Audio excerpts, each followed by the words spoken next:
शाहपुर में आयोजित भाजपा विजय संकल्प रैली एवं आम सभा में जन सैलाब उमड़ पड़ा। रैली और सभा में महाराष्ट्र के उप मुख्यमंत्री देवेंद्र फडणवीस भी शामिल हुए। भाजपा विजय संकल्प रैली का स्थान स्थान पर जोरदार स्वागत किया गया। मध्य प्रदेश में विधानसभा चुनाव को लेकर प्रचार ने जोर पकड़ लिया है। बीजेपी मतदाताओं को अपने पक्ष में करने के लिए कोई कोर कसर नहीं छोड़ रही है। मध्य प्रदेश महाराष्ट्र के सीमावर्ती बुरहानपुर जिले में प्रचार की कमान महाराष्ट्र के मराठी भाषी बीजेपी नेताओं ने संभाल रखी है। बुरहानपुर विधानसभा क्षेत्र की बीजेपी प्रत्याशी अर्चना चिटनिस के पक्ष में रोड शो और जन सभा संबोधित करने महाराष्ट्र के उप मुख्यमंत्री देवेंद्र फडणवीस पहुंचे। उन्होंने मतदाताओं से संबोधित करते हुए कहा, जब जब चुनाव आते हैं कांग्रेस वादों के जुमलेबाजी करते हैं। कांग्रेस आपके पास आए तो उनसे पूछिए छत्तीसगढ़ राजस्थान में किए वादे पूरे किए या नहीं। देवेंद्र फडणवीस ने कहा कि कांग्रेसियों को फिल्म गजनी की तरह भूलने की बीमारी है। जब यह चुनाव जीत जाते हैं तो जनता से किए वादे भूल जाते हैं, केवल अपने घर भरने का काम करते हैं, जबकि केंद्र व राज्य की बीजेपी सरकार गरीब कल्याण में काम करती है। मोदी जी पूरे देश में लगा रहे हैं, क्या उसके साथ फिर एक बार मध्य प्रदेश जाएगा कि नहीं जाएगा, इसका हिसाब लेने वाला ये चुनाव है। दोस्तों, जब भी चुनाव आता है तो कांग्रेसियों के जुमले शुरू होते हैं।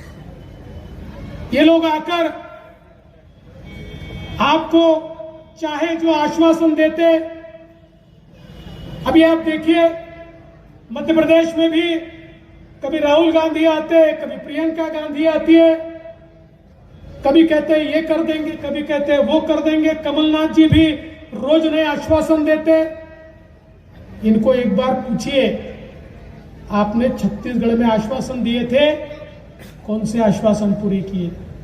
आपने राजस्थान में आश्वासन दिए थे, कौन से आश्वासन पूरे किए?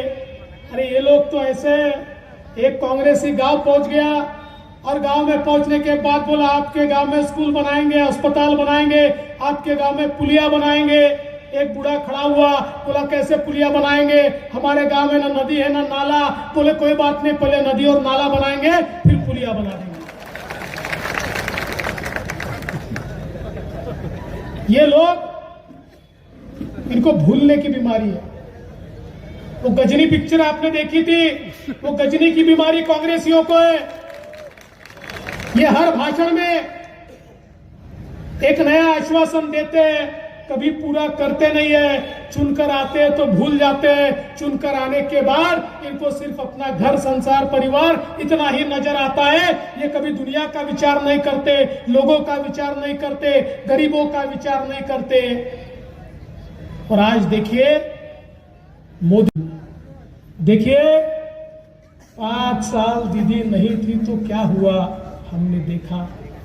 और मैं तो कह रहा हूं दीदी, आपने बहुत सही बात कही। ये जो हमारी ताप्ती मेगा रिचार्ज स्कीम है, ये दुनिया का अजूबा है, दुनिया का। दुनिया में ऐसी स्कीम बनी नहीं। हमने तो सबने गुप्त सरस्वती नदी के बारे में सुना है। गंगा, जमुना, सरस्वती हम कहते हैं, उसमें गुप्त सरस्वती नदी तो हमने देखी है।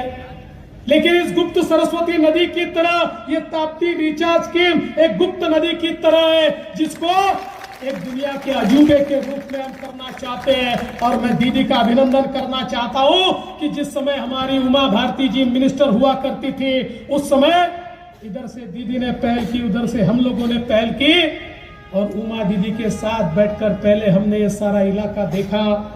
और उसके बाद ये ध्यान में आया कि हमारे बुरहानपुर के क्षेत्र को और लगे हुए हम, तो मैं हमेशा एक बात कहता हूं, भारतीय जनता पार्टी ये हमारी मां है। अभी अभी ताई कह रही थी कि मुझे उप मुख्यमंत्री बनने को कहा तो मैं उप मुख्यमंत्री बन गया। अरे मैं तो ये कहता हूं कि मेरा वजूद ही भारतीय जनता पार्टी के कारण है। अगर मेरे नाम के पीछे से भारतीय जनता पार्टी निकाल दिया जाए तो देवेंद्र फडणवीस की झाड़ की पत्ती है। इसलिए अपना स्वार्थ नहीं। हमारी पार्टी ने क्या सिखाया? सबसे पहले देश, फिर पार्टी और अंत में मैं।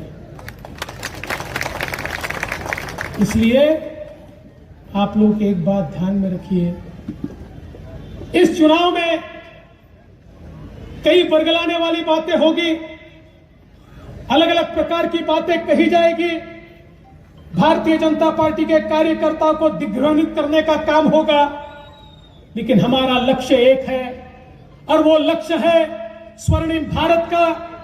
हमारा लक्ष्य है स्वर्णिम मध्य प्रदेश का, और स्वर्णिम भारत और स्वर्णिम मध्य प्रदेश के लिए हमको छोटी मोटी हमारी चीजों को भूलना होगा, हमारे स्वार्थ को भूलना होगा।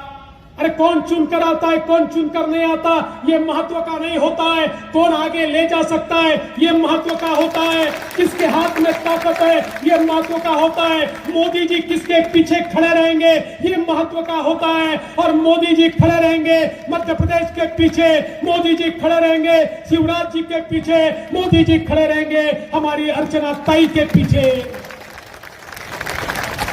और जिसके पीछे मोदी जी है, जनता को भी उन्हीं के पीछे खड़ा रहना है। इसलिए मैं आपसे इतना ही कहने को आया हूं, छोटी गलती पिछले बार की, जो एक बार गलती करता है उसको तो माफी है, लेकिन जो दोबारा गलती करता है उसको लोग क्या कहते हैं, मैं नहीं कहूंगा, क्योंकि आप तो इतने होशियार लोग हो, आप दूसरी गलती होने ही नहीं देने वाले हो। तो मैं आपके भरोसे छोड़कर जाता हूं। अब आने वाले इस चुनाव में इस प्रकार से वोटिंग कीजिए।